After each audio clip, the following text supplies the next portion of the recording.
Recently, IG Aonuma was interviewed for the Famitsu magazine, and he dropped some interesting remarks, one of which was this. While making the latest title for The Legend of Zelda, when I look at this remake, I feel like this is the origin point of the new title we're making right now. After playing this game, you may have some, oh, I see, moments when playing the upcoming new game, so I'll be glad if you play Twilight Princess HD while waiting in anticipation for the latest title of Legend of Zelda. But just what was he talking about? Well, I believe that when Twilight Princess HD was retextured, some very subtle clues were left about Zelda U's story. And I think that one of the redone textures is actually hiding one of these, oh, I see, moments that Aonuma mentioned. Castletown in Twilight Princess is a great place to chill, play with the cats, get your shoes shined, or ponder over some timeline busting impossible carvings. What? I was originally made aware of this by Link on Reddit, then after a couple of lengthy Skype sessions with McIntyre and Commonwealth Realm, decided to make an analysis video on this.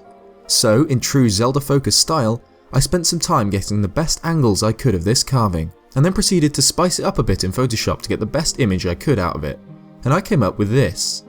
Let's break it down.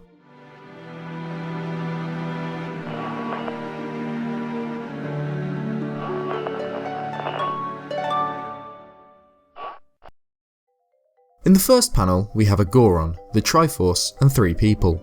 It's quite clear that this Goron in particular is Darunia, the tribe's leader in Ocarina of Time. This is apparent from both the distinctive tattoo on his arm and his beard and hair. He appears to either be showing or talking about the Triforce with the 3 people.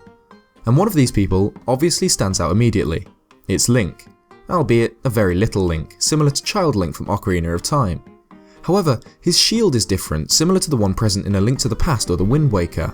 He also has no sword visible. The man standing above him initially strikes a strong resemblance to Ganondorf because of the large nose and dominating posture, but when you look more closely he lacks the recognisable eyebrows of the Gerudo King and also wears distinctly unevil attire, notably a plain top and trunk hose breeches. He also appears to be holding a hoe, which is a basic farming tool. Either that or a very small flag.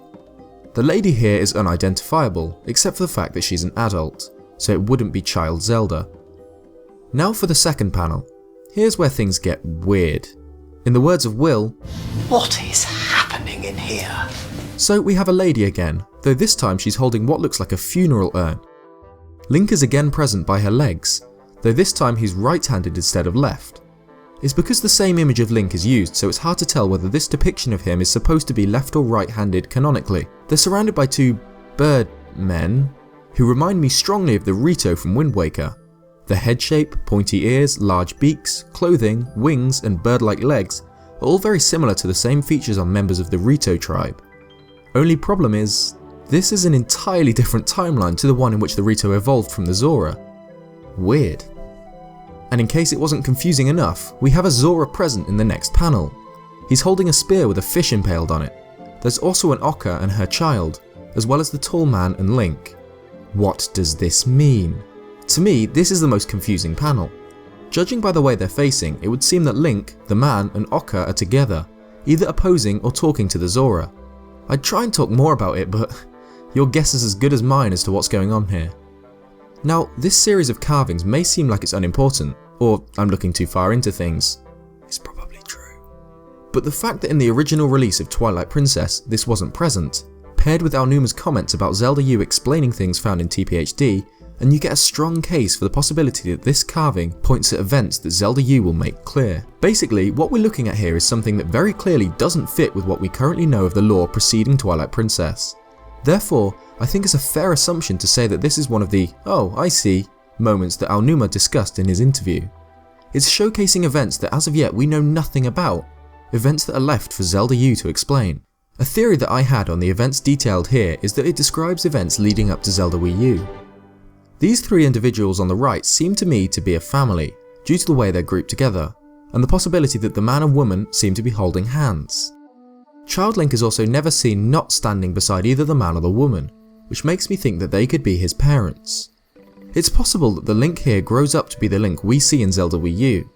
My reasoning for this is because the man's armbands are similar to the armbands we see on Zelda U's Link. If I increase the contrast, the same markings are faintly visible too. This goes hand in hand with the popular theory that Link will be raised by Gerudo in Zelda U, because of these flags near his starting town being similar to those in Gerudo Desert.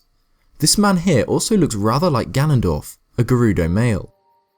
The presence of the Oca here too makes me think that their history may be explored further in Zelda U, coupled with the odd choice of the Sky Cannon's music during the Nintendo Direct showing of Zelda U.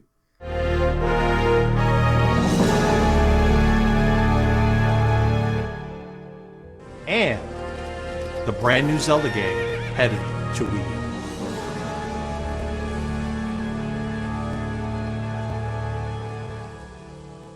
See Commonwealth Realms' latest video for more connections to the Oca. Anyway, what do you guys make of this carving? Is it simply nonsensical? Or could it be deliberately showing events that we will witness in the next Zelda game? Let me know in the comments.